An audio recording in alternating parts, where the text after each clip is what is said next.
Pour clôturer cette saison du volant 207, Peugeot Sport a choisi un vrai morceau de bravoure pour ses pilotes, le Critérium des Cévennes, qui s'est déroulé le dernier week-end d'octobre. Pour certains, la plus belle épreuve du championnat de France. Au terme de ce 54e Critérium, le volant 207 connaîtra enfin le successeur de Laurent Roche. Ils sont 3 en lice pour le titre, 3 pilotes qui n'ont pas réussi à se départager sur les 7 épreuves précédentes.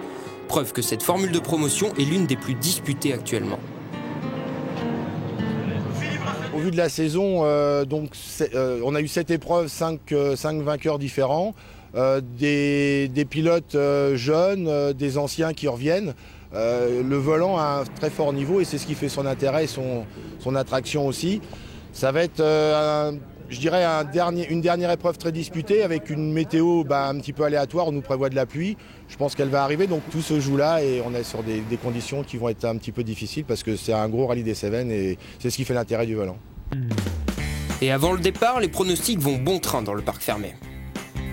Germain est très bien placé. Rémi évidemment. Peut-être nous. Moi, je sais pas, je vais réfléchir un petit peu. Bonne-Fils. Cyril, je vois bien Cyril à l'expérience. Aucune idée. Je vais parier sur Cyril Audirac parce qu'il est de chez moi et voilà. On retrouve d'abord celui qui a été le leader tout au long de la saison, Germain Bonne-Fils. Pour être titré, il doit terminer 4e en cas de victoire de Jouin. Une 5e place lui suffit si c'est Audirac. Petite présentation avant d'entrer dans les détails. Germain Bonne-Fils, 25 ans, début dans les rallyes en 2005. Cyril Audirac, 30 ans. Jouin Rémi, 28 ans, début en rallye en 2002. Mes débuts en compétition, c'est 2002. Point fort, pointe de vitesse, 3 victoires. Malgré ma boulette au Mont Blanc, c'est la régularité. La régularité et mon point faible manque un peu de prendre des risques à certains moments. Parfois, pas les bonnes décisions et de gros points perdus. De trop travailler, de pas assez bien préparer les rallyes. On sait vraiment ce qu'on a à faire, c'est la 3e fois qu'on est dans cette position-là. C'est la première fois qu'on a autant de points d'avance, donc je vais rouler, comme on dit dans le langage rallistique, le cul au fond du baquet et vraiment prendre 0 risque et rouler que quand je suis vraiment sûr de moi. Il faut qu'on gagne à tout prix, on n'a rien à perdre et tout à gagner, donc là on part le couteau entre les dents et puis le seul objectif c'est gagner. Et après on verra à la fin du rallye le résultat. Je pense que c'est plus mes adversaires qui ont la pression, qui n'ont jamais gagné le volant. Jouin, c'est sa dernière année, après il n'a plus l'âge et Bonne-Fils ça fait 2 ans qu'il le manque. Donc je pense que non, on verra maintenant que le meilleur gagne. Avant de penser à la victoire finale, il faut avant tout ne pas tomber dans les pièges de la première spéciale du rallye.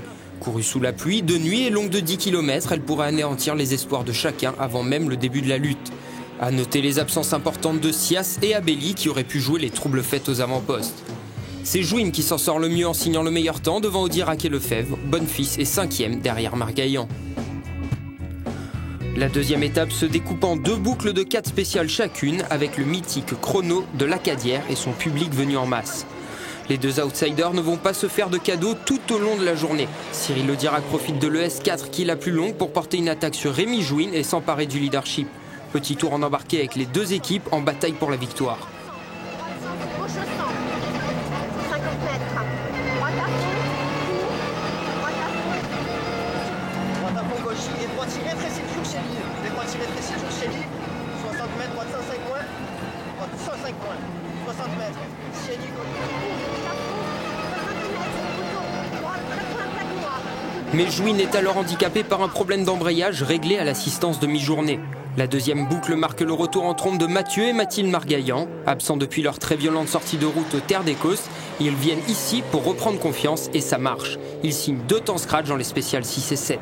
Assez rare pour être souligné, l'intégralité des 4 dernières spéciales se dispute de nuit. De quoi ajouter du piment sur un tracé déjà sélectif. Jouin et Audirac se partagent les 2 derniers chronos, mais c'est ce dernier qui conserve la tête du classement. Très content, on roule propre au milieu de la route et ça fait des temps. C'est vraiment satisfaisant quoi, voilà. Après 115 km de secteur chrono, Bonne-Fils a récupéré la 4e place suite à une erreur de Margaillan. Sur le podium provisoire, on retrouve Lefebvre 3e, Jouin 2e et Audirac, le meilleur performeur du jour, mène la course. 4 spéciales seulement pour la 3e et dernière journée, mais le kilométrage est quasiment identique à celui de la veille, avec notamment un chrono de 37 km à parcourir 2 fois. Audirac continue sur sa lancée de la veille et signe le premier scratch de la journée. Les 2 outsiders le savent, il faut qu'ils s'imposent pour être titrés en cas de défaillance de Bonne-Fils. Jouin compte 18 secondes de retard après la première spéciale du jour. Tout est encore possible quand il se présente au départ du plus long chrono du rallye. Jouin signe son premier temps scratch du jour, 7 secondes devant Audirac et remet ça dans la spéciale suivante. Il leur reste alors 37 km pour se départager. Aucun des 3 leaders du championnat n'a commis d'erreur. Sur la ligne de départ, Audirac possède 8 secondes d'avance sur Jouin. Le Biterrois, alors galvanisé par l'enjeu, se lance sur les routes tortueuses des Cévennes, le couteau entre les dents. Mais Audirac, lui aussi, a décidé de ne rien lâcher et il s'est appliqué pour rester devant.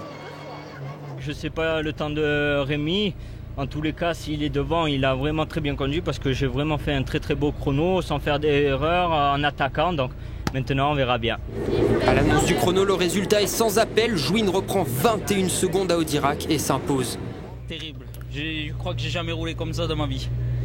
C'était limite, mais plusieurs fois, j'ai cru que c'était la fin. On a roulé, mais attaque à outrance. Quelques minutes plus tard, les supporters de Germain Bonnefils guettent l'arrivée de la 207 blanche et jaune. La tension est palpable au point stop. Fort de son expérience passée, Bonnefils n'a commis aucune erreur ce week-end.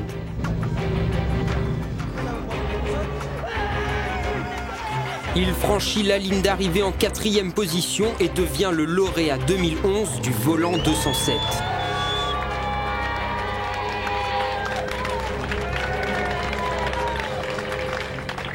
Je pense qu'on a eu tout ce qu'il fallait, le petit brin de chance au bon moment, on a eu la réussite. On n'a pas jamais trop été ennuyé et c'est vrai que ce soir on rentre à Montpellier, ça y est, on a donné le carnet.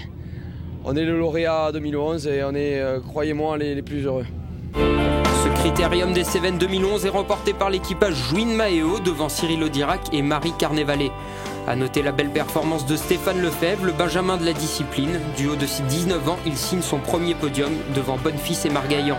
Après 8 épreuves très disputées, le vainqueur de cette saison 2011 est donc Germain Bonnefils. Il devance d'un petit point Rémi Jouin et Cyril Audirac monte sur la 3e marche du podium. Petite consolation pour Jouin qui s'impose dans le trophée asphalte avec 2 victoires. La saison 2011 est finie, elle a tenu toutes ses promesses. Au programme de 2012, toujours 8 manches au calendrier avec 5 terres et 3 asphaltes. Les pilotes auront de quoi se livrer de belles batailles. Rendez-vous donc en 2012 pour faire connaissance avec la nouvelle promotion de ce volant 207.